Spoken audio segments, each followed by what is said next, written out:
Ketika dunia disarankan sebaiknya lockdown sampai waktu yang lama oleh globalis cabal seperti pernyataan Bill Gates, ternyata pernyataan ini tidak dianggap oleh banyak negara. Globalis marah. Akhirnya COVID benar-benar menjadi tidak selesai. Dunia pasti sebentar lagi akan bukan dunia yang dulu lagi, yang saling terkoneksi. COVID tipe baru dilepaskan globalis di berbagai wilayah dunia. Lebih dari 10 macam COVID yang memerlukan 10 macam vaksin juga. Sehingga ada 19 macam coronavirus beredar saat ini. Yang berefek kemudian adalah banyak negara yang panik, bingung, dan terpukul ekonominya. Sehingga yang akan terjadi masing-masing negara adalah melakukan menutup dirinya dan konsentrasi untuk internal bangsa dan negara masing-masing. Itulah deglobalisasi yang sebentar lagi pasti terjadi. Hal ini, masalah deglobalisasi, lockdown atau PSBB adalah hal yang dimaui oleh globalis agar banyak negara menyerah dengan kemauan globalis. Di dalam negeri, Indonesia memiliki musuh abadi. Musuh Indonesia adalah resesi, depresi ekonomi, inflasi, bunga bank yang tinggi, kebijakan politikus yang mementingkan kelompoknya juga untuk negara asing dibela oleh politikus tersebut, negara superpower yang tertarik dengan sumber daya alam Indonesia, dan terakhir, globalis. Itu adalah musuh utama. Untuk itu, Indonesia harus berstrategi.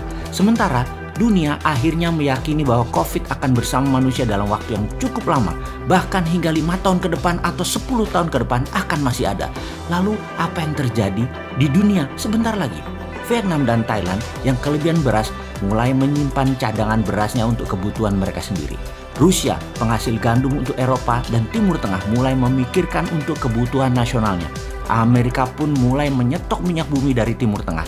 Cadangan pangan Cina dan cadangan energi Tiongkok sedang dikuras oleh Amerika. Karena pandemi ini, seluruh negara dunia menjadi egois, memikirkan bangsa dan negaranya sendiri.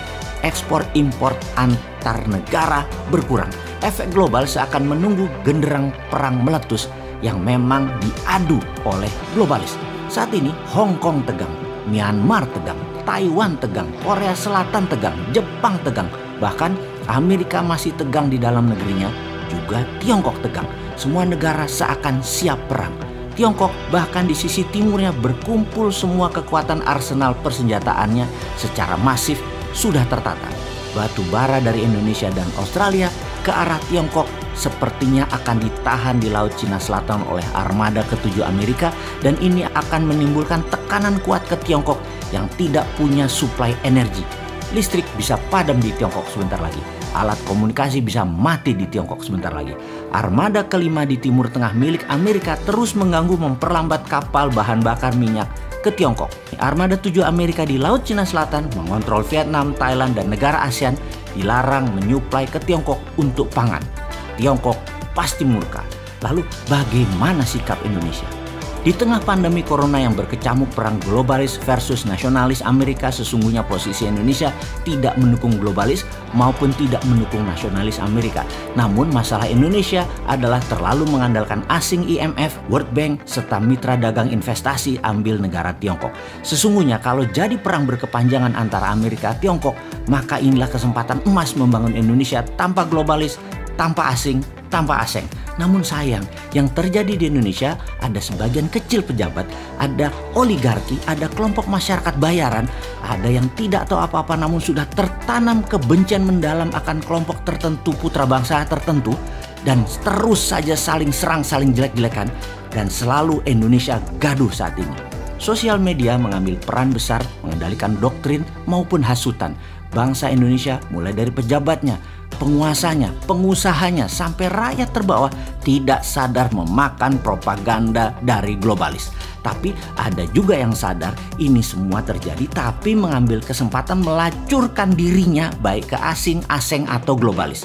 Alih-alih membangun Indonesia yang berdikari, warga Indonesia malah bertarung dengan saudara setanah air.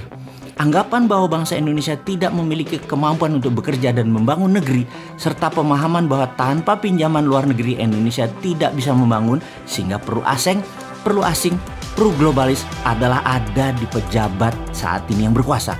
Ini menjadi titik lemah bangsa Indonesia. Sedemikian tidak percaya dengan kekuatan bangsa sendiri. Ide membangun negeri Indonesia untuk berdikari menjadi terhalang dengan keyakinan keilmuan atau hegemoni ilmu dari kelompok kecil pejabat.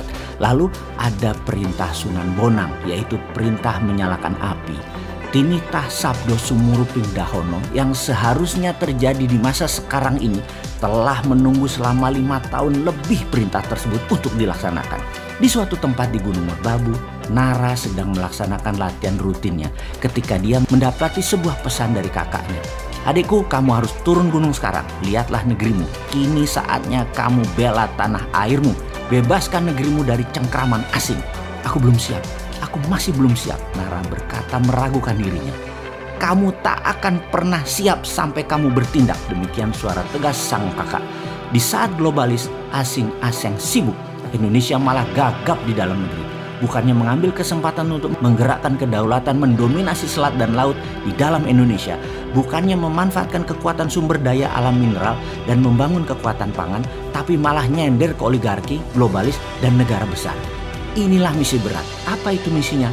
Melepas cengkraman globalis, asing, dan aseng adalah perjuangan Nara, sang kapten Dinaran. Sayang, saat ini ternyata serangan musuh Indonesia yang terbesar seperti depresi, resesi, inflasi, globalis seakan menjadi musuh nomor 2 karena kepercayaan atas Kapten Dinaran belum didapat.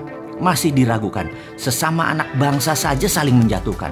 Nara, sang Kapten Dinaran terpaksa harus mengemban misi yang berat berbekal kemampuan yang masih terbatas. Dia belum selesai melakukan pelatihan di Kawah Chandra di Muka di puncak Gunung Merbabu. Nara berkata, "Yang aku takutkan adalah bukan berperang melawan musuh negara, tetapi bertempur dengan saudara sebangsaku sendiri." Inilah buku komik geopolitik, geoekonomi pertama di dunia untuk milenial dan Gen Z. Serial Kapten Dinaran memiliki alur cerita yang penuh intrik, penuh strategi, penuh drama, dan tidak akan bisa menebak akan kemana jalan ceritanya ini berakhir. Strategi bernegara, negara superpower, globalis cabal yang menggurita, shadow banking, deep state, dan banyak lagi intrik geostrategi dunia terjadi dibahas dalam komik Kapten Dinaran ini. Yang menjadi pertanyaan, bisakah globalis dikenali, dikalahkan, dan dibongkar oleh Nara, sang Kapten Dinaran? Atau Nara akan gagal kemudian menjadi pecundang, atau kelompok lain mengalahkan Kapten Dinaran sebelum dia bergerak melakukan sesuatu? Jawabnya, semuanya mungkin. Semuanya bermain dan seru dan semuanya penuh keterkejutan. Selamat menikmati komik Kapten Dinaran.